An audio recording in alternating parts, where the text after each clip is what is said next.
dua ta ritheksoj këtë, nuk janë vetëm aktorët opozitar, nuk është vetëm Partia Demokratike Sali Berisha, janë aktor opozitar të shtuar në përballje me të, por unë mendoj që janë edhe aktorë që nuk ndihen dhe nuk shihen, por dihet që janë aty dhe janë duke e kanë kuptuar më në fund që Rama nuk është partneri i sigurt.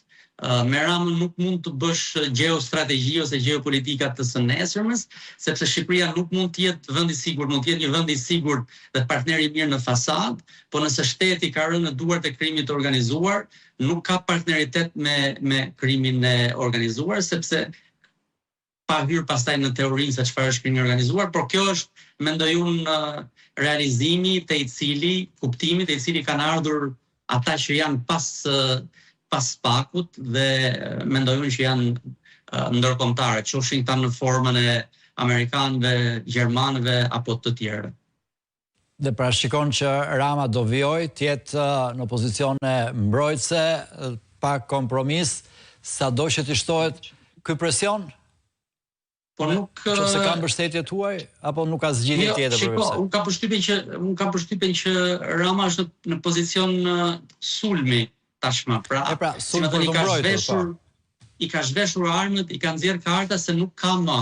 Pra territori të cilin ai e shite si të paan deri para 2 javësh, tani është ngushtuar dhe është biologjike, është psikologjike që kur të ngushtohet territori edhe fillon dhe përpolitesh. Kështu që unë mund të jemi gabuar, por në këtë fazë e shoh.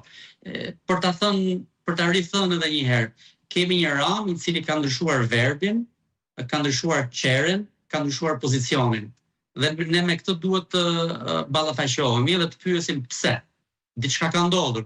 Ajo që ka ndodhur është në 2 javët e fundit apo 3 javët e fundit nga fundi nëntorit, të afruarit e drejtësisë, e spakut, tek territoret e tij, tek Belinda Balluku, e cila ka firmosur Llogaran, Unazën e Madhe, e me radhë disa të tjera, por shenjat dhe jo vetëm shenjat, po edhe dosjet me fakte që po si përfaqësojnë, që po dalin, po bëhen publike, tregojnë që qartësisht infrastruktura ose konjunktura e këtij korrupsioni lidhet me Ramën, nuk është jashtë Ramës, nuk është pavarësisht Ramës, po është për Ramën dhe prej Ramës, dhe prandaj nuk është Rama i egërsuar